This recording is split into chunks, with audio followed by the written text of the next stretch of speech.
Now, before we get into the word, I just want to take a trip down memory lane. Y'all cool with that? Y'all cool? Just follow me real quick. So growing up, I used to love doing puzzles. Loved puzzles growing up. When I was a kid, I liked puzzles, kept my attention. Now I really don't do puzzles anymore, but back then correct me if I'm wrong, Bishop, I believe the programs used to have puzzles for the kids to keep our attention during service. And one of my favorite puzzles growing up, and can you put this on the screen, the first picture, Where's Waldo? Where's Waldo? Pick one. That was one of my favorite puzzles growing up. Y'all remember Where's Waldo? Y'all played Where's Waldo? Where's Waldo was the game, for those who don't know, in the States it's Where's Waldo, but it's really Where's Wally. But the States got to do things differently. But Where's Waldo? It's a British series of children puzzles book created by Martin Hanford. And we all know the purpose, for those who play, the purpose of that puzzle is to find Waldo. And a sea, put the next picture on the screen. For those who, it's a sea of everything. You see something like this. Bishop, this is what I was talking about. You see something like this, and you got to look for Waldo. In the midst of all that stuff, you have to look for Waldo. And you become thirsty for Waldo, right? You can take it off now. In the midst of you becoming thirsty, you have some type of drive for it. You have a strong motivation to find him. You have a strong desire to find Waldo. It's this urge, it's this thirst to find Waldo. But when I think about this desire to find Waldo, I think about how this rolls over into our lives. And think about if our life was a puzzle, instead of Where's Waldo, it would be Where's More. Where's More. M-O-R-E. Where's More. Because just like Waldo, you searching for Waldo, you looking for Waldo, you trying hard to find Waldo, but we live a life where we're constantly searching for more. In the midst of the sea of all the things that God has blessed you with, you still looking for more. You're not content with it. You're still searching for more. You have this desire, and you are not content until you find more. It's a good feeling. When you find Waldo, doesn't feel good. You're like, I got your butt right there. Like, you get excited when you find Waldo, but we can get like that when we find more, constantly searching for more, wanting more, never content with what God has blessed us with because we're looking for more. And the thing about Waldo, when you search for Waldo, you're searching for a character that's, his attire. He got the bobble hat, the glasses, the red and white sweater. So in search for Waldo, you know what you're looking for. But what makes Where's More so difficult is that more is forever changing. More is dependent, and it changes form and changes identity based on a person, based on our appetite. Because your more is probably not my more. We all have different desires. And more is something that we desire. And that's what makes the hunt for more so difficult, because it's forever changing. Different seasons in our life. When you was a kid, your more could have been different than where you are right now. When I'm a kid, as a man in middle school, high school, your more is how many numbers I can get. That's my more. How many numbers can I get? Now I'm older, that's not my more. My more is how many likes can get this video. My more is different. Back then I was looking at the digits from numbers of females. Now I'm looking at digits on the video count and the stream count. That's my more. Our more is forever changing, because your desire is not my desire. Everybody's desire is different because we all have a different appetite. And I remember growing up, and Bishop constantly say, the enemy plays off your appetite. Yes. What you hungry for? Because our appetite is all different. And I don't desire certain things because it's not part of my appetite. You're starting off good, Doc. Yeah, that's not part of my appetite. Vegan food is not part of my appetite. So I don't strongly desire vegan food. And my stomach don't desire vegan food. But our desires are different. So although I've outgrown Where's Waldo, I'm still dealing with this puzzle book of Where's More. And we deal with the puzzle book of Where's More. And today we're going to look at a character in the Bible that dealt with the puzzle book of Where's More. And he was so determined to get more that he sinned to get it, that he lied to get it. And he messed up the descendants of his family to get it. So roll with me to 2 Kings. You will see it on the screens. 2 Kings chapter 5. And we're going to look at a character by the name of Gehazi. Starting with verse 20. We're going to read the 7 New King James Version. But Gehazi, the servant of Elisha, the man of God, said, "Look, my master has spared Naaman the Syrian, while not receiving from his hands what he brought. But as the Lord lives, I'll run after him and take something from him." There's some takers out there that will run after you and just want to take what you got off of. So Gehazi pursued Naaman. When Naaman saw him running after him, he got down from a chariot to meet him and said, "Is all well?" And Gehazi said, "All is well. My master has sent me, saying, indeed, just now 2 young men of the sons of the prophets have come to me from the mountains of Ephraim. Please give them a talent of silver and 2 changes of garments." This brother is lying. So Naaman said, "Please take 2 talents. And he urged him and bound 2 talents of silver in bags and 2 changes of garments and handed them to 2 of his servants, and they carried them on ahead. Now watch what Gehazi do. Now he's trying to cover up his sin. When he came to the citadel, he took them from their hand and stored them away in the house. Then he let the men go, and they departed.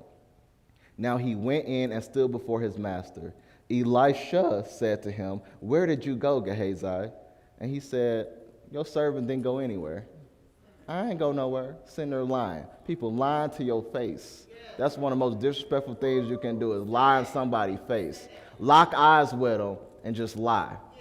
That means you have no remorse, no care in the world. And then he said, Elisha, verse 26, said to him, "Did not my heart go with you when the man turned back from his chariot to meet you? Is it time to receive money and to receive clothing, olive groves and vineyards, sheep and oxen, male and female servants?" Basically, that wasn't the time to receive from him. "Therefore, the leprosy of Naaman shall cling to you and your descendants forever." And he went out from his presence leprous, as white as snow. And so today's message is where's more? Gehazi wanted more. He got it and also got some he didn't want. And this moment came after God used Elisha to heal Naaman of his leprosy. And so after Elisha healed Naaman of his leprosy, Naaman was happy.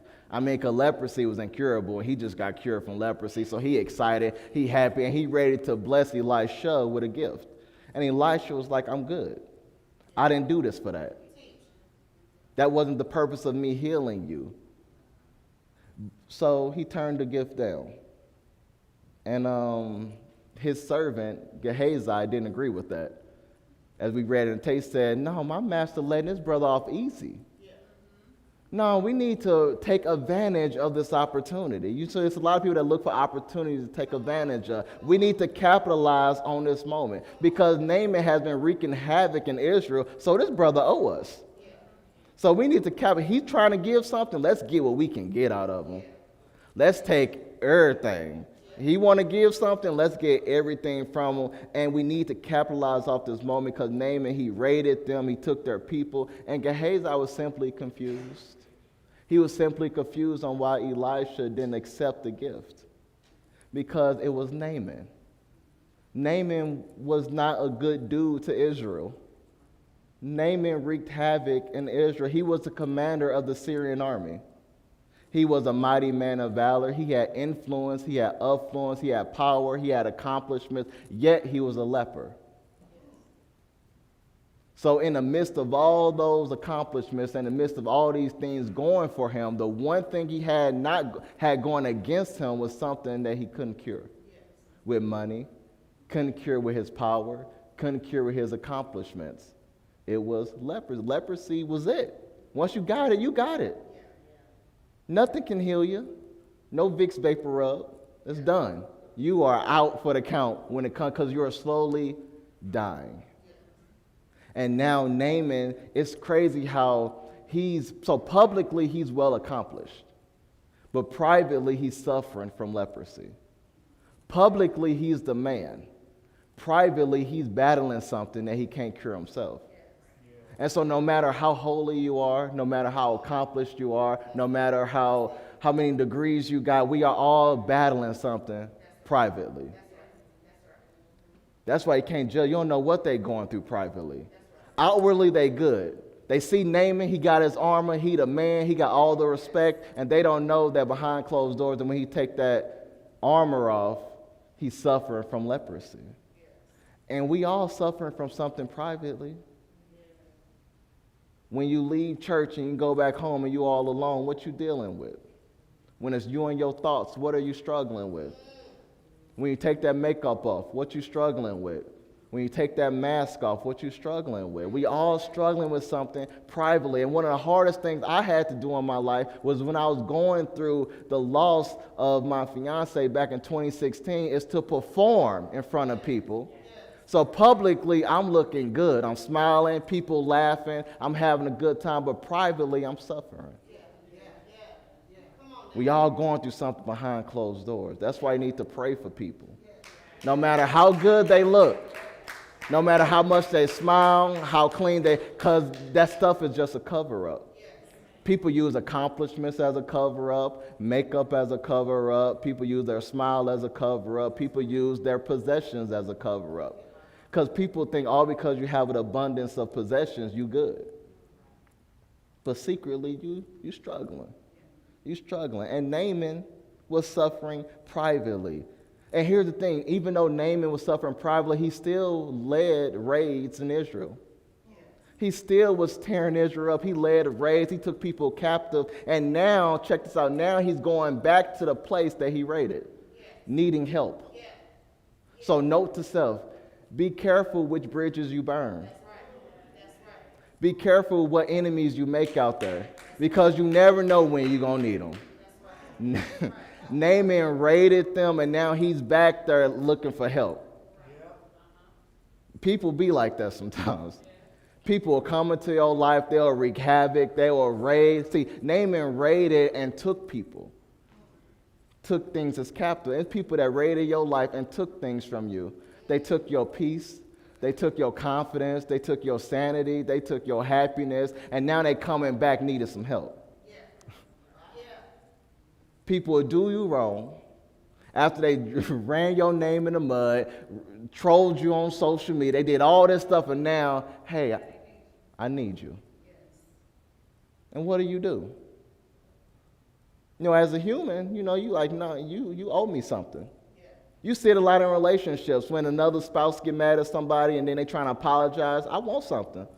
The apology is cool, but brother, you need to give me a gift. You hurt me. You hurt my heart. Apology is cool, but you need to take me out to dinner. Not no Applebee's either. I want to go to a place where I can't pronounce the food. You need to treat me well. Some jewelry or whatever. Like, I want top shelf too. You better treat me. But we try to profit off our pain.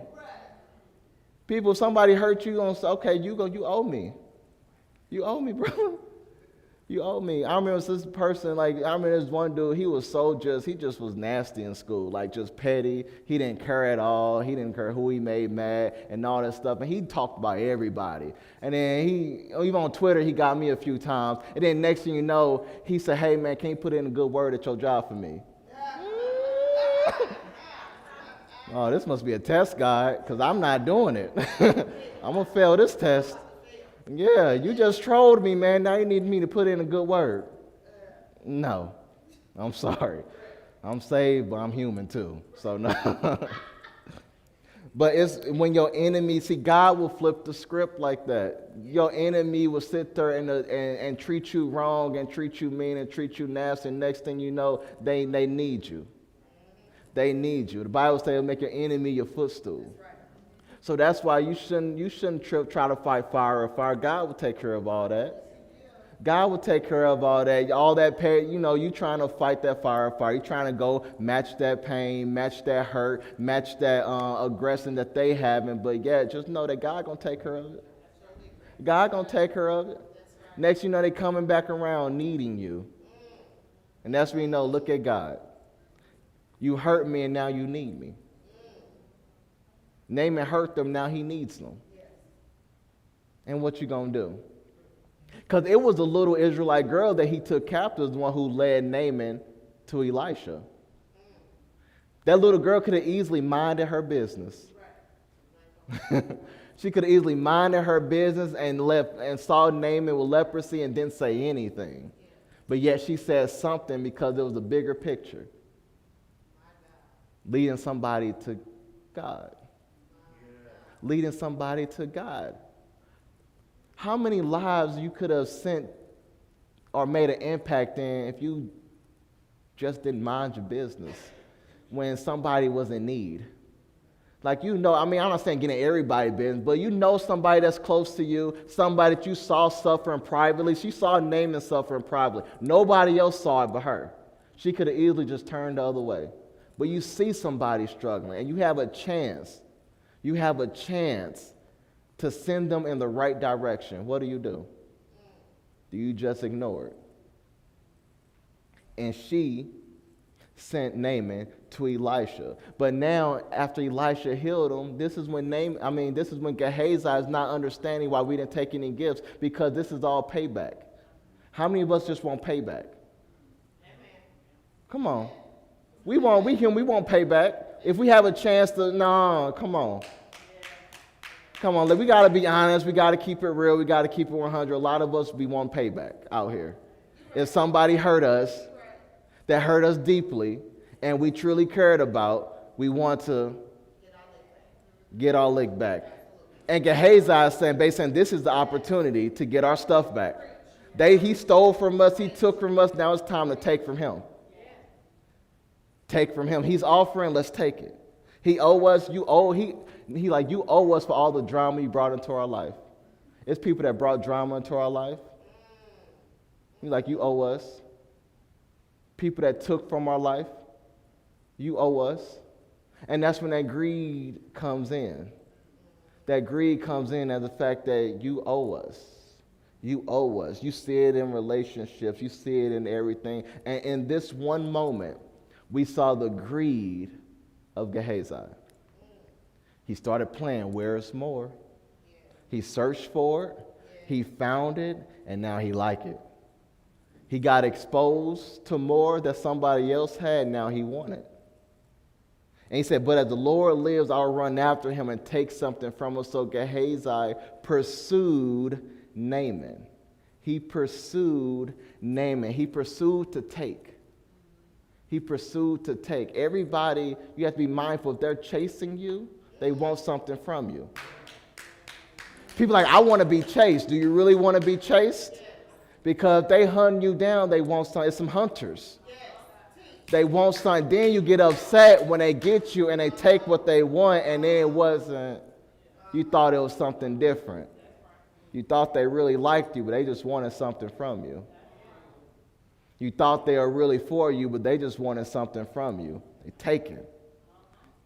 He pursued Naaman. He said, I'm going to take something. That's why I chose the New King James Version, because he said, I will run after him and take something from him. They pursuing you. You happy to, I want to be pursued. You better be careful what you ask for. Because people have wrong intentions. People have wrong intentions. They see something they like, they're going to pursue, all right. And then now you upset. I thought they really wanted me. No, they just wanted something. They wanted something. And they got it and they moved on. Greed, selfish. And some of us been so burnt by people because in this, he took advantage of Naaman's generosity. Naaman was happy to give because he was excited. He just got healed. If you just healed me from incurable disease, I'll probably, you want my car, brother? Like, what you want? Because I'm alive, I'm good, I'm well. And he took advantage of Naaman's generosity. And some people, how many people have been burnt by people just taking advantage of your generosity? You were just trying to do something nice and they took advantage of you. And we have been so burnt by people's generosity that when somebody does something nice for us, we don't know how to act. We don't know how to act. We get suspicious. You ever got suspicious by somebody? Like, why they so nice? Why they so nice? Because you've been burnt by people so many times and been done wrong by people so many times that when it's a genuine good person that come around to just want to see you win, you run them away because you like, nah, they up to something. But I'm here to tell you there's some genuine good people out there.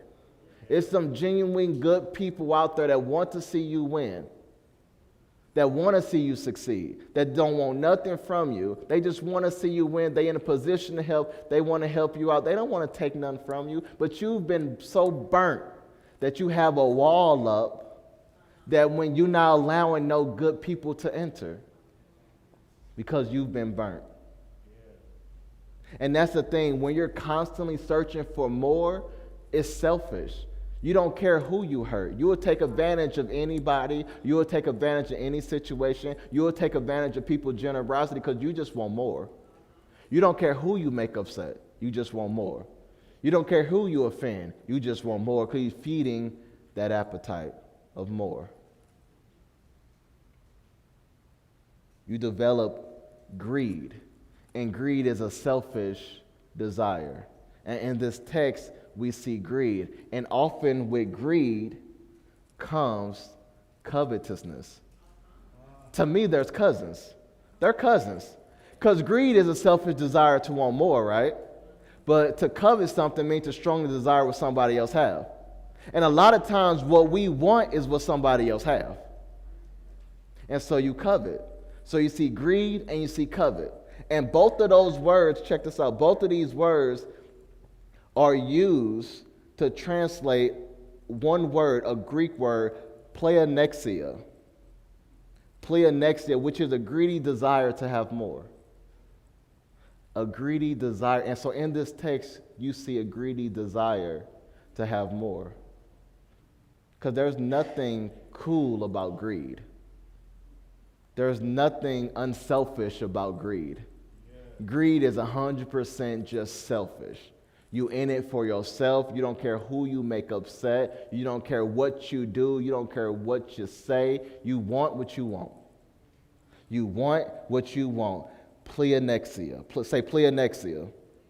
Is a greedy desire for more. And greed goes so much further than money. When we think about greed, we instantly think about money. Because the love of money is root of all evil, we think about money. But greed can come, especially nowadays, people want to be social media famous. Greed can come with fame. Greed can come with attention. It's so many people thirsty for attention. Do dumb stuff just for attention.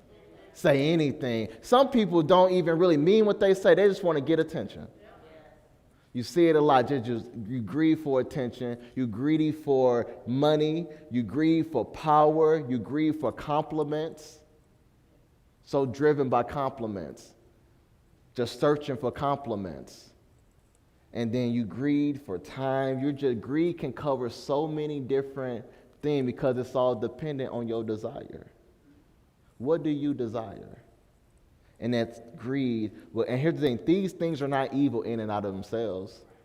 But it's all about the motive. It's all about the intention. Do you want this to just benefit you? Or do you want this to benefit other people? But greed is selfish. Selfish is all about me. It's all about me. It's all about me. And we can get so confused. I'm like, Pastor Nick, I don't understand. You say thrive, right? God wants us to thrive out here. God wants us to live an abundant life, right? So I'm just trying to get my abundance. That's all I'm trying to do. I'm just trying to get abundance. But Jesus said he came to give us life and give life abundantly. But this abundant life is not synonymous with more wealth, food, power, or things. Because in the book of Luke, chapter 12, verse 15, said, watch out, be on guard against all kinds of greed. That's what Jesus is saying. Be on guard against all kinds of greed. Life does not consist in an abundance of possessions. And in this world, we think that more is better. The more money you have, the better life you will have. The more possessions you have, the better the life will be. And we are driven off the more things we have, the better. More is better. But more is not always better. More is not always better. In the business world, you got this thing called the paradox of choice. And in the paradox of choice, they talk about the more choices you have doesn't make it better. Because more is not always, so they basically saying that more is not always better. The more choices you have, people are more confused, they're more indecisive, they don't know what to do. Like one of the funniest things I see is that happened to me when I pull up in an empty parking lot. I'm so confused on which spot I get. Yeah. I'll be trying, oh no, I got a closer one. Oh no, I got a closer. I'm so confused. There's so many options available. Which one do I take?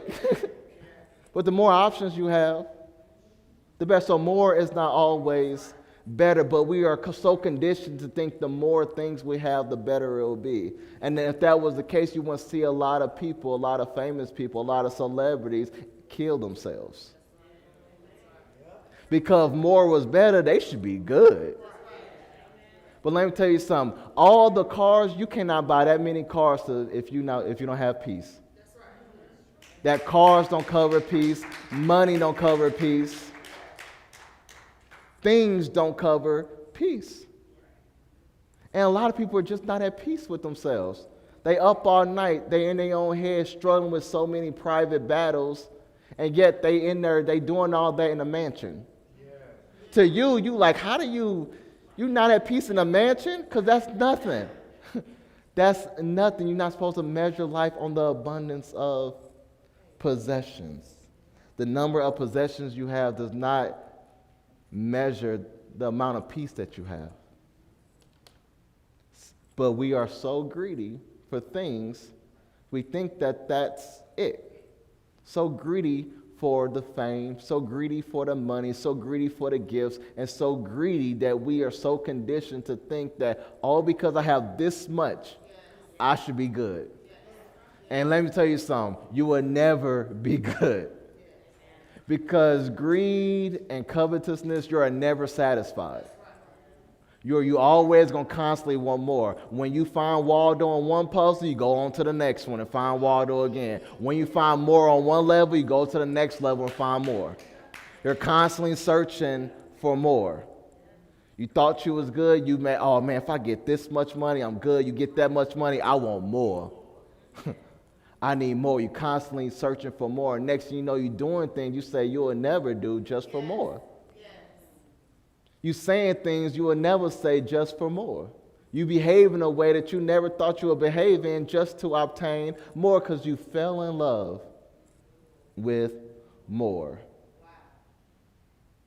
And greed will have you out here chasing blessings that's not in God's will for you. You chasing gifts, you chasing talent. Like everybody have different gifts. Everybody are gifted differently. That's humans, that's life. So greed will have you chasing things that's not really yours. That's not in your God's will for you. That's like me chasing a music career. That's not me. That's not in God's will for my life. Y'all see me back there, Marcus, I've got it, I good, let me play. Like, no. Y'all probably mute the whole stream while I'm going hard, thinking I'm playing good. But greed will have you chasing things that's not, look, that's not for you. It's all good to admit that's not for me. That's you, that's not me. We try to do everything that everybody else is doing. You're trying to cover somebody else's gift, and that's not your gift. That's not for, it's cool. It's cool to say, hey, that's not me. It's everything not yours. You don't have to be doing everything. But you feel like God isn't blessing you enough. When you're greedy and you're trying to cover what other people have, you feel like I need more. God should be blessing me much more than I'm getting right now. And so I'm going to go here and take and get the rest of mine. But I'm here to tell you that as I'm learning and I'm growing, I'm seeing that God blesses us according to our capacity. God blesses us according to our capacity.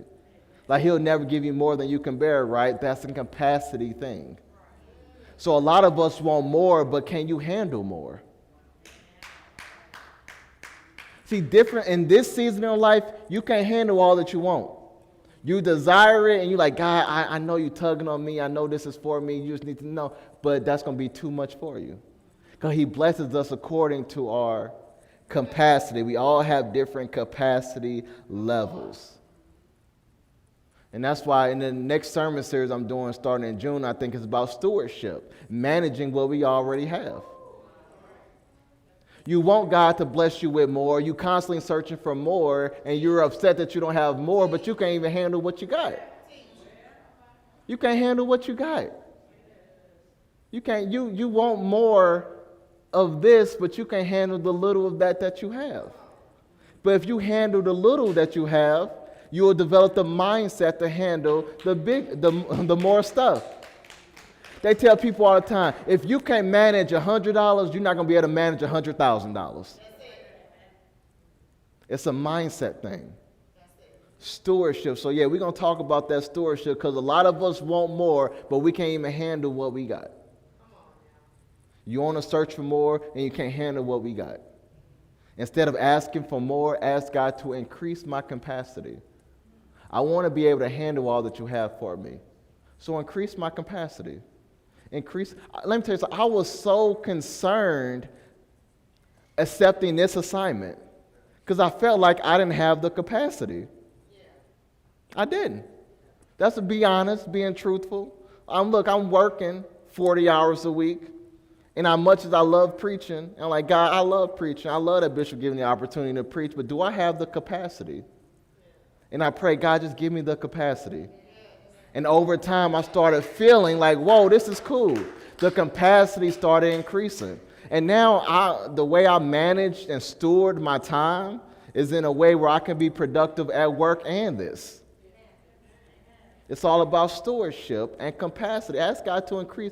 I want to handle what you got for me, God. We want God to play. Can you handle it? And God, look, I look forward to what you have for me, and I want to be in a position where I can manage what you've given me. So some people are out here chasing what's not really theirs, chasing gifts that's not really theirs, on a search for more. And let's be honest, and one thing I'm also saying, some people just like to hunt for more. They don't really want more. They just like it. They like the attention. They like the thrill of their hunt. They like the thrill of the chase. Like I forgot I was watching something. I love Animal Planet. I was watching something, and one animal, if something is already dead, they don't go for it. They like to hunt. They like the thrill. They like to run. Some people just like to search for more. They don't really want it. They just like the thrill of it. Said a lot. I met this one dude. He was in a relationship, but he's still entertaining conversations with other women. And we was talking. I said, bro, like, well, he just said, oh, I'm not doing nothing. I just like to see that I still got it. But didn't really want more, but he just liked the idea of if I could, I could. Yeah. Just like the hunt for more. So some people don't want more. They just like the idea of it. And greed is selfish like that. Greed is selfish. So in this one moment, you see Gehazi, it displayed the greed that was in his heart. That one moment displayed, all it took was one moment. All it took was one moment. One moment can show you how somebody really is. One moment can reveal to you what's in somebody's heart. When push comes to shove, one moment you will see. You will see how they really feel. In one moment, you will really see if they're with you or if they're against you, if they're for you, if they love you. One moment.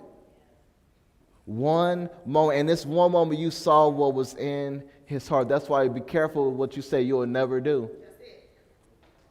Because all it takes is one moment and you doing what you say you will never do. All it takes is one moment could bring out of you what you think you had in you. which could be good and bad. One moment. One moment will reveal that to you. And this one moment revealed the greed that was in Gehazi's heart. And so that's why a lot of times if you having some funny feelings about somebody, God revealed to me what their heart. Just reveal to me. Something not sitting right.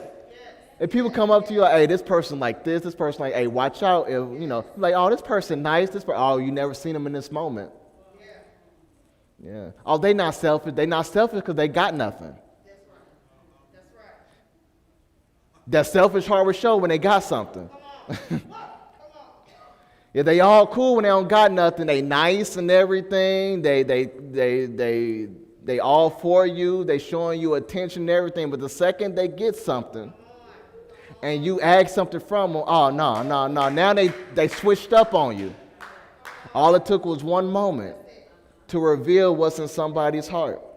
One moment, when I think about the pandemic, I remember I was in Tulsa, Oklahoma, the night that the day the whole world shut down, and I'm like, what's going on? And I saw everybody just raiding Walmart, just raiding. And I went in there because I just needed a little few things. I couldn't get anything, but people had a cart full of toilet tissue. That one moment showed the greed that's in America's heart. People taking 100 rolls of toilet tissue, knowing they don't leaving nothing for nobody else. Not caring for nobody else. That's their household. I'm taking care of my household. They just taking an abundance of things. They overloaded on things because of more, of greed. And that one moment, we saw the greed in America. Selfish. Didn't care about no other families. Didn't care about no other household. They just cared about theirs. Took much more that was needed. So greed is a spiritual disease of the heart affecting all areas of a person's life. Because in this text you see that first, when Naaman was left, Gehazi went after him, and what did Gehazi do? He lied. People will lie to get what they want. People will lie to get more. People fall so much in love with getting more that they'll lie for it. Unfortunately, they will kill for it. They'll steal for it. They will do whatever they got to do to get more. And that's because it's selfish. You don't care about somebody else's life. You just care about yours. So if you got to end their life, you're going to end their life. You don't care. You just want what they got. Come on, can we keep it real? Can we keep it 100? That's what happened. That's what greed is all about. You see these senseless killings in the hood, in the streets, and everything over greed. The abundance and wanting more. And he had to lie. He said, when Naaman started, said, all is well. Then he said, my master said this. Elisha didn't say anything. Elisha turned to give down, and here Gehazi come saying, hey, my master said this. He need this. He was so thirsty for more, he'll lie for it. And Naaman, the lie had to be good. Gehazi obviously was a good liar because Naaman gave him more than what he asked for. Gehazi asked for 1 talent, and Naaman said, brother, I'm going to give you 2. Nothing cute about being a good liar. I've been seeing people brag, I'm a good liar. Well, nothing sexy about that. Nothing good about that. Nothing attractive about being a good liar. You can't brag about being a good liar and get upset when I don't trust you. Help me make it make sense. I'm a good liar out here. Well, I'm not going to believe anything you say. And now you're mad. You don't trust me, do you? No, you just said you're a good liar. Which one do you want? You want me to trust you, or you want me to believe that you're a good liar? Which one? But he is obviously had to be a good liar, and he got more than what he asked for. And Naaman was so happy. And when he got what Naaman offered him, next thing you know, he covering up his sin. People quick to cover up their sin. Quick. They know they out there doing wrong. Gehazi knew he was wrong, because if he didn't think he was wrong, he wouldn't have lied to Elisha when he went back. He knew what he did was wrong. And there's people out there that know what they're doing is wrong, and they try to cover it up. In high school, I saw so many kids getting high, and before they went in the house, they put eye drops in to cover up. And then their parents like, yo, I already know what you're doing. Goodness, but who just walk around with eye drops? Nobody just walk around with eye drops. You got eye drops for a reason. But people quick to cover up. Eye drops to cover up the red eyes. Mouthwash to cover up the alcohol. Makeup to cover up scars. People cover up to hide what they don't want people to see. To cover up their sin. And Gehazi covered up his sin. He basically went to the citadel and stored everything he took from Naaman. Before he went back to Elisha, he stopped by and said, let me just store all this here so he won't know. And he covering up his sin. But you can't hide selfish intentions from God. You have your mama food, but you don't have God food. You have your daddy food, you have your church food, you have your pastor food, your job food, but you don't have God food. God knows why you want what you want. And you people are, I tricked them real good. God still saw it. He knows your selfish intentions. And we do things, some of us do things, or some of us do some things off of selfish intentions. It's not for the good of people, it's for the good of us. It's to fulfill our own ego. That's what it is. We want to fulfill our own ego. Why do you want to be verified on social media, the blue check? Is it to help other people? Or it's just so I can feel good? So I can feel like I'm somebody? Because we put our identity in possessions. We put our identity in other people. We put our identity in approval. In the age of social media, so many kids don't know who they are, and they are not in approval of themselves because other people don't approve them on social media. And we see that. We see identity issues.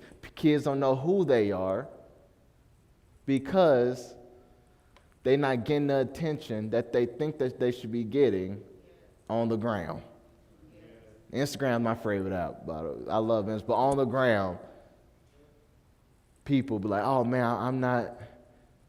I'm not anybody because I don't have that blue check.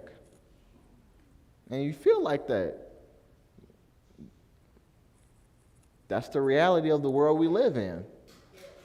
Sometimes that blue check mean everything. Sometimes those subscribers mean everything. Those followers mean everything because it's their identity. But God knows why you want what you want, but you can't just cover up from God.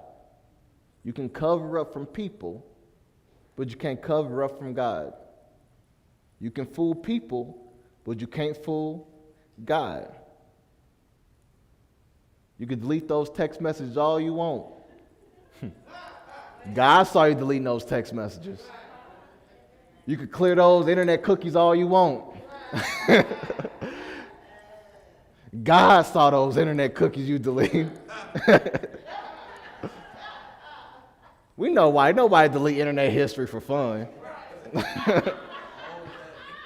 I remember when I was working at the YMCA, and this kid, he deleted his internet history. And I said, bro, like, why you delete? He said, oh, you know about that, Cornell? I'm like, I'm a millennial. We invented that. You can't fool a millennial on deleting your internet history. So what was you up to? I didn't know you knew about that trick. We invented the trick. What you think? But you can delete it all you want, but you can't hide it from God. And he saw when he went back to Elisha, he lied and said, I didn't go anywhere. I'm all good. I just took a quick little break, stepped away, cleared my head, because I was just confused on why you did what you did. No, he went, took what Naaman had to offer, took more than what Naaman offered, and he hid it. And Elisha was upset because he said, is it the time to do that? Because there's a time and place for everything. There's a time and place for everything. Some people just have poor timing. Like poor timing. Like, sometimes you just need to know when to bring up what you got to bring up. Like, that was not perfect timing. Read the room, Ma. Read the room, please. It is not the right time to say what you have to say, to speak your mind. It is not the right time. Some people just don't know how to read the room. I know you say what you're going to, but hey, this is not the right time. Hey, just wait a little bit. Don't drop bad news on them right now. They already suffering. Just wait. They just got laid off. Do not bring up anything else. Let them deal with that. Because you don't want to pile on. Now they snapping at you, but they really mean to snap at everybody else, but you became the victim of it. Read the room. You on a chat type, read the room. Read the room. It's time. Because what Elisha was trying to do was trying to teach Naaman something. He didn't take from Naaman because he wanted Naaman to know that salvation, that faith cannot be bought. See, Naaman had faith now. Naaman believed in God. And so if Elisha would have accepted that, he would have took away from the lesson. So he was trying to teach Naaman something, but Gehazi messed up that message by taking things, because people think money can fix everything. People think money can buy everything when money can't buy you salvation. Money can't buy you faith. You can throw money at a lot of things. You can't throw money at salvation. Salvation is a gift. It's a gift from God. But you can't throw money to fix everything. And Gehazi messed up in that one moment. Messed up not just his life, but this is what greed does. He messed up his other people's lives. He messed up his descendants' lives. So when you playing that game of where is more, just know you're just not affecting you. You're affecting your children. You're affecting your grandchildren, your great-grandchildren. But selfish motives, you're not thinking about nobody else but you. You're not thinking about your kids. You don't think how it's going to impact your family. You're just trying to fulfill your needs. You're just trying to fulfill yourself. So we need to learn how to appreciate all that God has already blessed us with. In the sea of all the blessings, just appreciate it. Appreciate it. You covet because you don't. Coveting something is a sign of you don't appreciate what you got. You feel like God should have given you much more, but appreciate what He's giving you. It feels good when somebody show you appreciation, right? It feels good when somebody appreciate what you've done for them. And God have done so much for you, and you have a lack of appreciation. You want what somebody else have because you don't appreciate it, and you want more. You're seeking more because you don't appreciate what God has blessed you with. Appreciate what God has blessed you with. Appreciate. You out here searching for more. Appreciate it. Appreciate that job opportunity God blessed you with. Appreciate that relationship God brought you in. Appreciate that. Appreciate your marriage, your husband, your wife, your spouse. Appreciate your children. You sitting there like, oh man, I don't like my kid. I just need to get, I don't like, you know what, I don't deal with them teenagers. I want to start over. I just want to start over. I can't deal with it. I just want to start. Appreciate it. Appreciate it, because like I said, we trying to be so reactive, we don't appreciate till it's gone. So in the hunt for more, if God takes away what you don't appreciate, now you appreciate it. Because we react. But let's proactively appreciate what God has blessed us with. So let's not fall victim of this puzzle of where's more, constantly searching for more despite all the things that God has blessed you with. Because when we learn how to appreciate what God has blessed us with, we will see more. We don't have to hunt for it. It will come to us. You don't have to hunt. You don't have to lie for it, steal for it, kill for it. No. When you appreciate what you have, that more will come. That more will come. Don't be like Gehazi. Don't fall in love with greed to the point where it's affecting you and your family. It's affecting you. Like he took what Naaman had, but he also got what Naaman had also. And that was that leprosy. You want what you want this? You sure you want it? This what you want? You sure? I know you're looking at this, but if you're going to get everything. You coveting what Naaman has? Or you looking at his gifts? Well, look at that leprosy he had too. And because you wanted what Naaman had so badly, I'm going to give you what he wants. That's why you have to be careful what you ask for. You want another person's life, you're going to get that pain that come with it. You want the other person's life, you don't know what they're struggling with privately. But yet you just looking at the public thing, I want what they got. I want that lifestyle. I want that relationship. But God wants you to appreciate all that he's done for you. Amen? Amen. Let's not fall victim of this puzzle book of where's more. Let's start appreciating what we have, appreciating what God has done for us, appreciate what he's doing for us right now, and appreciate the more he's going to bring us to in the future. Let's not hunt for it, family. Because greed affects every area of our life. Affects everything. There's no such thing as unselfish greed. It's 100% selfish. So check your motive. Check your motive behind why you doing, why do you want what you want? Why are you on a hunt for more? God blesses us so we can be a blessing to other people. If you're asking for more, God, I want you to bless me more so I can be a resource to bless your people. That's the right motive. That's the right motive. God, I want you to increase us so I can have more to give away. That's the motive right there. Not to fulfill, I don't want to fulfill my ego. I want to make a difference in other people's lives. That's my motive.